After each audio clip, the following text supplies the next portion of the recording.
Hello，各位觀眾大家好啊！歡迎大家收睇80後夫婦移經日記。咁小弟咧作為一個移民系嘅 YouTuber 咧，咁就梗係咧對咧移民啊同埋回流啊呢一啲咁嘅話題咧，就比較個觸覺咧係敏感少少噶啦。咁最近咧就有一單咧好熱爆嘅話題啦，就係咧我記得係早前咧就係有一對移日嘅夫婦咧係 YouTuber 嚟嘅，咁佢哋咧就話帶住6個月嘅積蓄咧就去呢一個咧日本嗰度生活啦。咁咧最後好似因為嗰個財政嘅壓力啦頂唔順啦，咁所以咧就要向觀眾咧去到課金啦，咁就希望咧可以繼續咧延續咧佢哋喺日本嘅生活嘅。咁咧最近咧就有一單好爆嘅事啦，就係咧呢一對嘅夫婦咧，終於都可能財政嘅壓力之下咧頂唔順咧，咁就要選擇咧回流翻嚟香港嘅。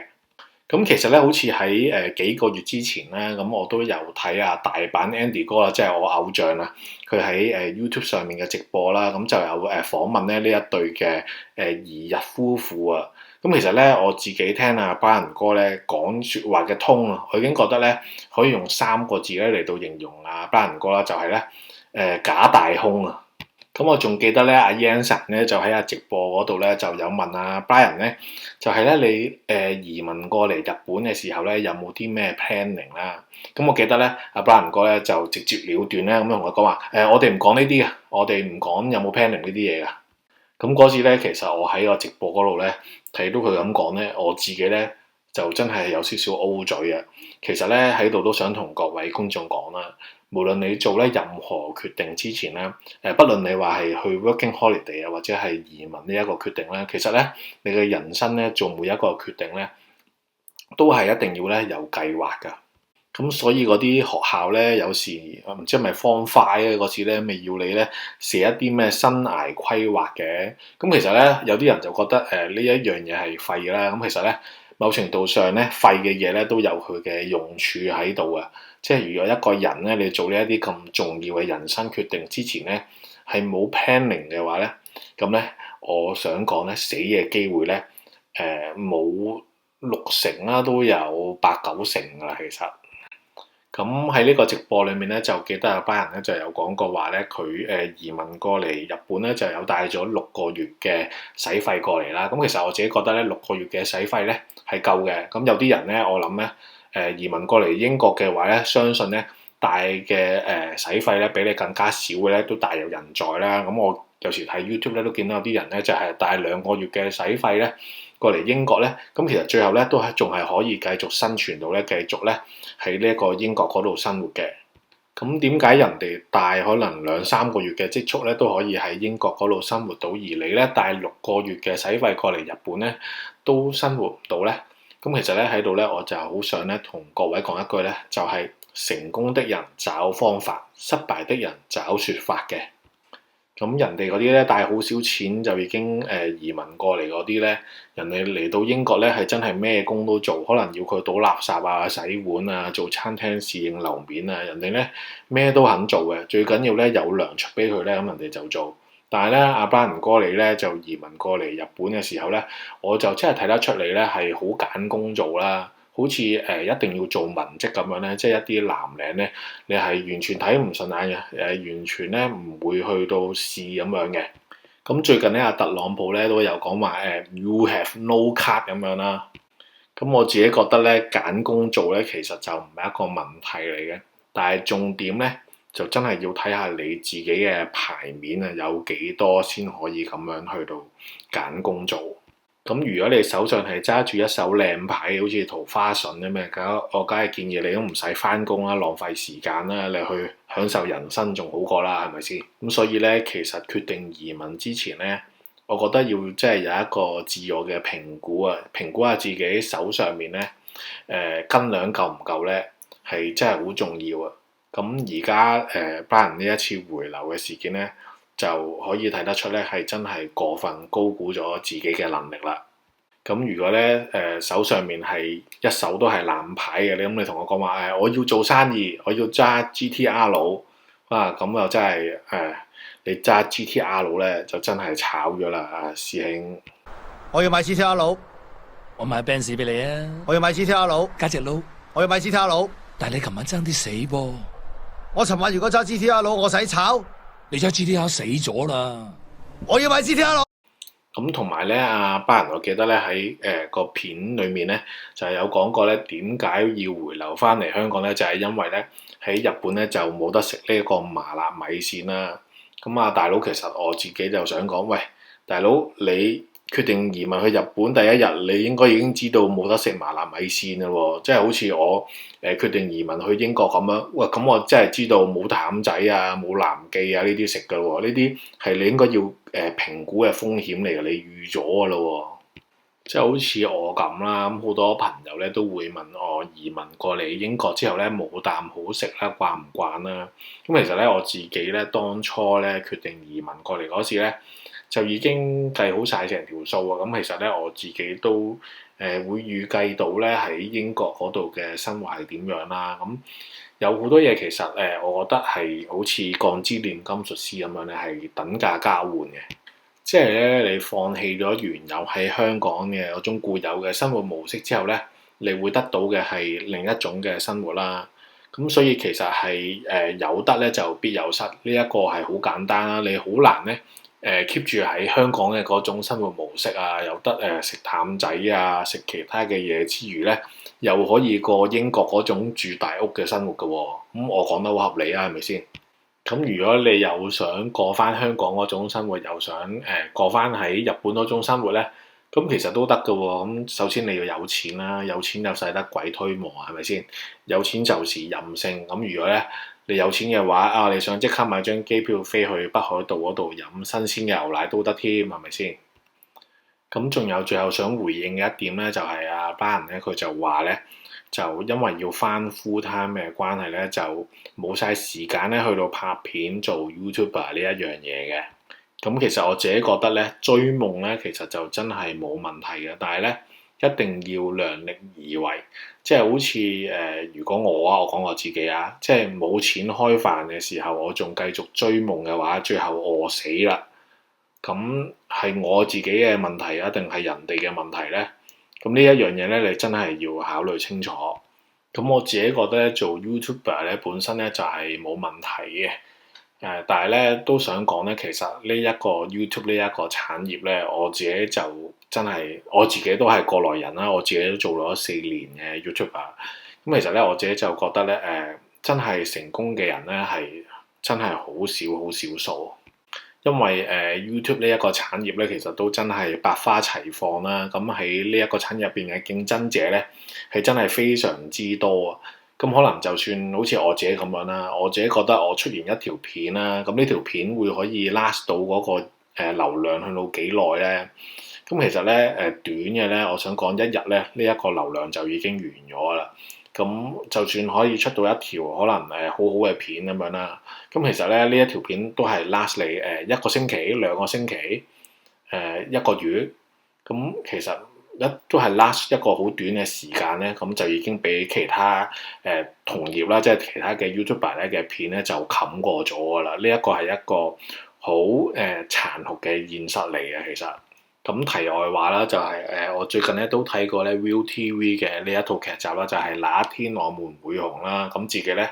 都身為一個 YouTuber 咧，咁其實入邊咧都好多嘢咧都好有同感啊！即係例如你話人紅嘅話咧，就講句嘢咧都有說服力啲啦。咁人唔紅嘅話咧，就係一個狗紅啦。咁其實咧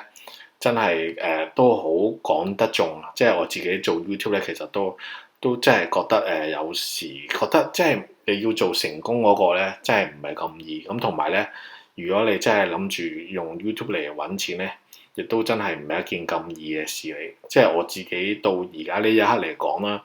即係出片咧已經都唔係為咗揾錢啦，可能真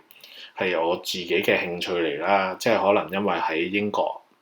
冇乜機會同其他嘅人講嘢嘅關係咧，咁所以咧變咗YouTube 咧係我自己嘅一個小小嘅出口，就唔係話為咗賺錢，其實咧就真係可能想對住個電腦啊傾下偈啊咁樣，或者對我嚟講就真係唔好為咗揾錢。我覺得咧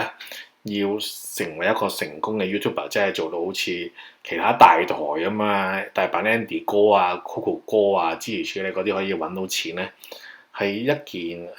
個成功率係一件幾低嘅事嚟嘅。咁當然啦，都唔係話阿 Sa 咧叫你唔好去追呢一個夢啦。我都鼓勵你去到做，可能有一日咧你會可以做到一個好紅嘅 YouTuber 都未定嘅。但係咧中間嗰個過程咧，即係嗰種辛苦咧，你都一定要去嘗試去到經歷咗先啦。即係好難咧，我一步到位啊，因為中間咧真係要一個好長好長嘅過程咧，先至可以去得到個終點。咁我自己覺得咧，年輕人啊有夢想啊，目標明確咧係一件好事嚟嘅。但係有目標有夢想之餘咧，要諗下點樣去到達到呢一個夢想咧，係一件相對地嚟講咧係好重要嘅事嚟嘅。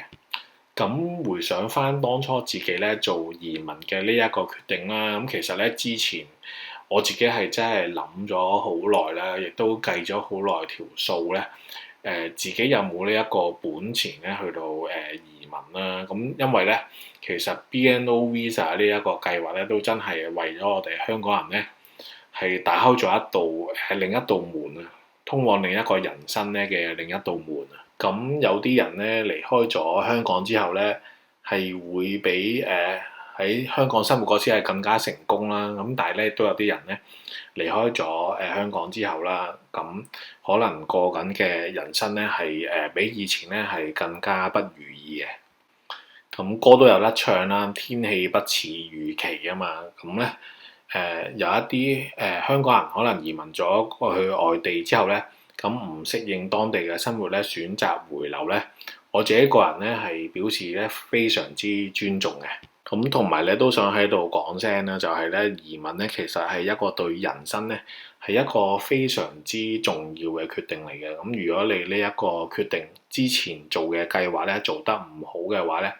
係可以直接影響你未來嗰5年啦至到10年咧嗰個人生嘅規劃係點樣行落去嘅。咁喺度奉勸打算移民嘅各位啦，咁如果做移民呢一個決定之前咧，最緊要咧就係三思而後行啦。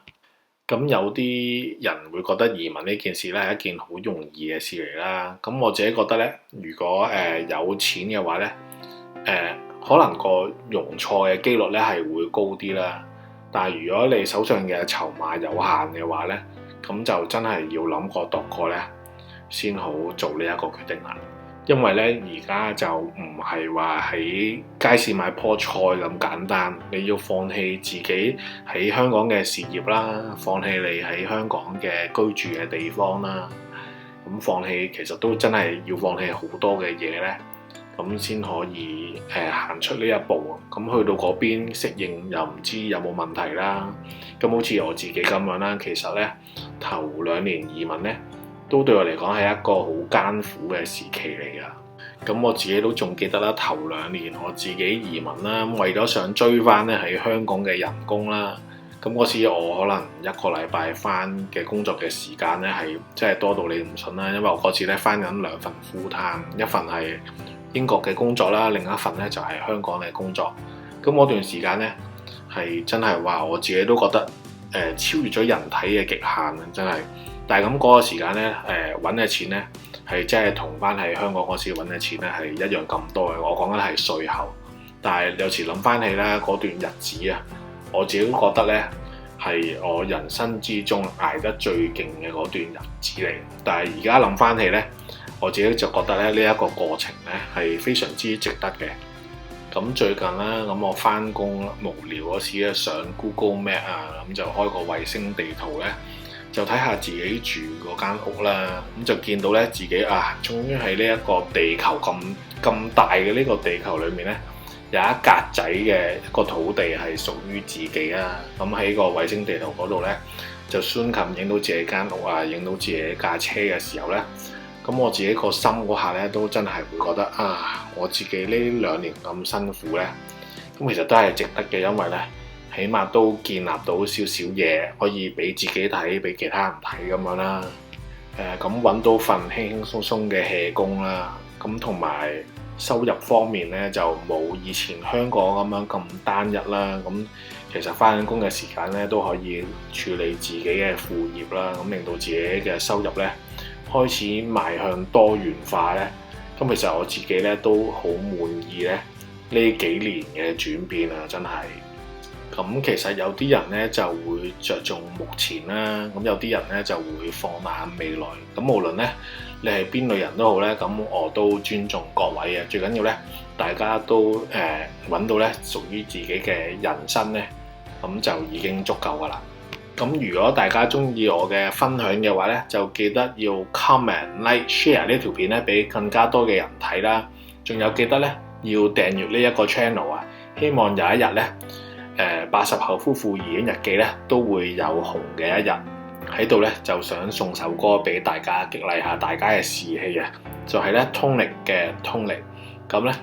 喺度希望大家咧都可以早日達成自己嘅夢想，生活愉快，世界和平啦！我哋下條片再見啦，拜拜。